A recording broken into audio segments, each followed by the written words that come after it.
നമസ്കാരം. മലയാളത്തിലെ lady super star എന്ന് വിശേഷിപ്പിക്കുന്ന നടിയാണ് മഞ്ജു വാര്യർ. നടിയുടെ വിശേഷങ്ങളെല്ലാം ആരാധകർ ഇരും കൈനീട്ടിയാണ് സ്വീകരിച്ചത്. പലപ്പോഴും നടി മഞ്ജു വാര്യർക്കെതിരെ രംഗത്തെത്തിയിട്ടുള്ള വ്യക്തിയാണ് സംവിധായകൻ സനൽകുമാർ ശശിധരൻ. കയറ്റം സിനിമയിൽ കേന്ദ്ര കഥാപാത്രത്തെ അവതരിപ്പിച്ച നടി മഞ്ജു വാര്യരായിരുന്നു. ഈ സിനിമയുടെ ചിത്രീകരണത്തിന് ശേഷം മഞ്ജു വാര്യരെ കുറിച്ച് സനൽകുമാർ സോഷ്യൽ മീഡിയയിൽ പങ്കുവച്ച കുറിപ്പ് വലിയ വിവാദങ്ങൾക്കാണ് തുടക്കം കുറിച്ചത്. കഴിഞ്ഞ കുറച്ച് ദിവസങ്ങളായി നടി മഞ്ജു വാര്യരുമായി ബന്ധപ്പെട്ട സോഷ്യൽ മീഡിയയിലൂടെ നിരവധി അവകാശവാദങ്ങൾ ഉന്നയിക്കുകയാണ് സംവിധായകൻ സനൽകുമാർ ശശിധരൻ. മഞ്ജു വാര്യരുടെ ജീവൻ അപകടത്തിലാണെന്നും നമ്മുടെ പ്രണയം ഇങ്ങനെ പൊതുസമൂഹത്തിൽ വിളിച്ചു പറയേണ്ടി വന്നതിൽ എനിക്ക് സങ്കടമുണ്ടെന്നും പക്ഷേ മറ്റെന്താണ് വഴിയെന്നെല്ലാം ചോദിച്ചുകൊണ്ടാണ് സംവിധായകന്റെ പോസ്റ്റുകൾ. ഏതാനും ദിവസങ്ങളായി നടിയെ ടാഗ് ചെയ്ത് ഒട്ടേറെ പോസ്റ്റുകൾ സനൽകുമാർ സമൂഹ മാധ്യമങ്ങളിൽ പങ്കുവച്ചിരുന്നു. നടിയുടേതെന്ന പേരിലുള്ള ശബ്ദ സന്ദേശങ്ങളും പുറത്തുവിട്ടിരുന്നു.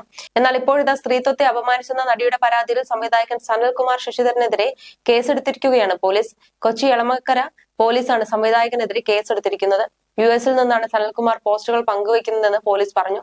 നേരത്തെ നടി നൽകിയ പരാതിയുടെ അടിസ്ഥാനത്തിൽ കേസെടുത്ത പോലീസ് തിരുവനന്തപുരത്ത് നിന്നും സനലിനെ അറസ്റ്റ് ചെയ്തിരുന്നു. ആലുവ 1ാം ക്ലാസ് ജുഡീഷ്യൽ മജിസ്ട്രേറ്റ് കോടതിയാണ് കേസിൽ സനലിന് ജാമ്യം അനുവദിച്ചത്. പ്രണയാഭ്യർത്ഥന നിരസിച്ചതിന് പിന്തുടർന്ന് അപമാനിക്കുന്നുവെന്ന് ആരോപിച്ചായിരുന്നു 2022 നടി സനൽകുമാറിനെതിരെ പരാതി നൽകിയത്. ശിക്ഷിക്കപ്പെട്ടാൽ 3 വർഷം വരെ തടവ് ശിക്ഷ ലഭിക്കാവുന്ന കുറ്റമാണ്. ഇതിന് പിന്നാലെയാണ് അടുത്ത കേസ്. നടിക്ക് തന്നോട് പ്രണയമാണെന്നും അവരുടെയും മകളുടെയും ജീവന് ഭീഷണിയുള്ളതിനാലാണ് ഇക്കാര്യം അവർ തുറന്നു പറയാത്തതെന്ന് കാണിച്ചാണ് സംവിധായകൻ സനൽകുമാർ ശശിധരൻ ഫേസ്ബുക്കിൽ പോസ്റ്റ് പങ്കിട്ടത്. നടി തന്നോട് ഇപ്പോഴും ഫോണിൽ സംസാരിക്കാറുണ്ടെന്നും പോസ്റ്റിൽ പറഞ്ഞു. ഇതിന്റെ തെളിവെന്ന നിലയ്ക്ക് ഒരു സ്ത്രീ സംസാരിക്കുന്ന ശബ്ദരേഖയും സനൽകുമാർ പങ്കിട്ടിരുന്നു. എന്നാൽ ഇത് നടിയുടെ ശബ്ദമല്ലെന്ന് ചൂണ്ടിക്കാട്ടി നിരവധി പേരാണ് കമന്റുമായി എത്തിയത്. ഇതോടെ അവരാണ് ഇക്കാര്യം നിഷേധിക്കേണ്ടതെന്ന് ചൂണ്ടിക്കാട്ടി വീണ്ടും ഒരു കുറിപ്പാണ് സനൽകുമാർ പങ്കുവച്ചത്. എല്ലാ കുറിപ്പുകളും നടിയെ ടാഗ് ചെയ്തുകൊണ്ടായിരുന്നു സംവിധായകൻ പങ്കിട്ടത്. ഇത്തരത്തിൽ തുടർച്ചയായ ആരോപണങ്ങൾ ഉന്നയിച്ചതോടെയാണ് നടി നിയമ നടപടിയുമായി മുന്നോട്ട് നീങ്ങാൻ തീരുമാനിച്ചത്. അതേസമയം സ്ത്രീത്വത്തെ അപമാനിച്ചെന്ന നടിയുടെ പരാതിയിൽ കേസെടുത്തതിന് പിന്നാലെ പ്രതികരിച്ച് സംവിധായകൻ സനൽകുമാർ ശശിധരൻ തന്നെ രംഗത്തെത്തി. നടിയുടെ അറിവോടെയായിരിക്കില്ല കേസെന്നും ഈ കേസിനെ കുറിച്ചും തനിക്ക് യാതൊരു ഭയവുമില്ലെന്നും സംവിധായകൻ പറഞ്ഞു. ഫേസ്ബുക്കിലൂടെയാണ് താരത്തിന്റെ പ്രതികരണം. സ്ത്രീത്വത്തെ അപമാനിച്ചെന്ന പേരിൽ എനിക്കെതിരെ വീണ്ടും എളമക്കര പോലീസ് സ്റ്റേഷനിൽ തന്നെ ഒരു കേസ് രജിസ്റ്റർ ചെയ്തിരിക്കുന്നു എന്ന് വാർത്ത കണ്ടു. പതിവ് പോലെ നിന്റെ ജീവൻ അപകടമുണ്ടെന്നും നിന്നെ കാണാനോ സംസാരിക്കാനോ അനുവദിക്കുന്നില്ല എന്നും ഞാൻ പൊതുസമൂഹത്തോട് വിളിച്ചു പറഞ്ഞതിനാണ് ഇത്തവണയും കേസ്. നടിയുടെ പരാതിയിലാണ് കേസ് എന്നാണ് അറിയുന്നത്. നിന്റെ പേരിൽ തന്നെയാവും ഇത്തവണയും കേസ്.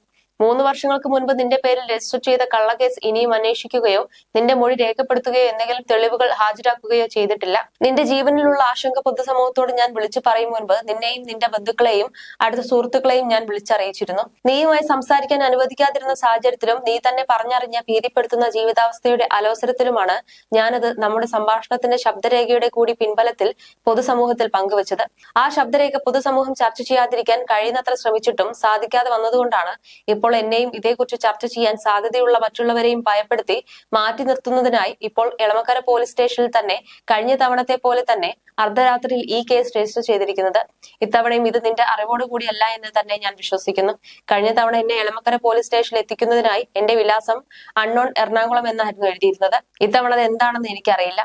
എന്തായാലും ഒരു കാര്യം ഇതോടെ ഉറപ്പായി. കാര്യങ്ങളുടെ സത്യാവസ്ഥ പൊതുസമൂഹത്തോട് വെളിവാക്കുന്ന തരത്തിൽ നീ ഒരു പരസ്യ പ്രസ്താവനയോ പത്രസമ്മേളനമോ നടത്താനുള്ള സാഹചര്യം ഉണ്ടാകരുതെന്നത് ഉറപ്പിക്കുന്നതിനാണ് ഇപ്പോൾ ഈ പോലീസ് കേസ്. കേസിന്റെ കാര്യത്തിൽ എനിക്ക് തെല്ലും ഭയമില്ല.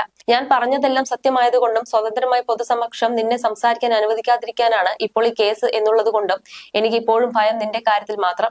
പൊതുസമൂഹം നിനക്ക് കാവൽ നിൽക്കട്ടെ എന്ന് മാത്രമേ എനിക്കിപ്പോൾ ഇക്കാര്യത്തിൽ പറയാനുള്ളൂ.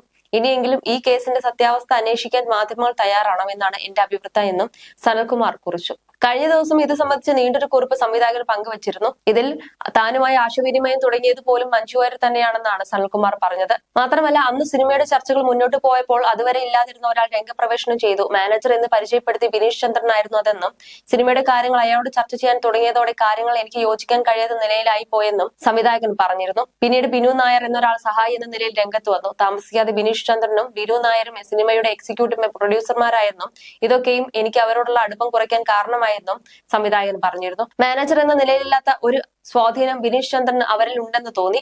ഒരു സുപ്രഭാതത്തിൽ ഞാൻ അറിയുന്നത് അവർ എനിക്കെതിരെ ഒരു പരാതി കൊടുത്തു എന്നാണ്. മഞ്ജു വാര്യർ മൗനം ഭേദിക്കില്ല. പരസ്പരം സംസാരിക്കാൻ അനുവദിക്കാത്ത നിലയിൽ ബിനീഷ് ചന്ദ്രനും ബിനു നായരും സംഘവും ചേർന്ന് അവരെ ഒരു കാറിൽ തള്ളിക്കയറ്റി കൊണ്ടുപോകുന്നതാണ് താൻ കണ്ടതെന്നും നേരത്തെ പങ്കുവച്ച കുറിപ്പിൽ സംവിധായകൻ Sanalkumar കുറിച്ചിരുന്നു. You're watching me and you're watching me on metromatney.com. on metromatney.com. Metromatney.com.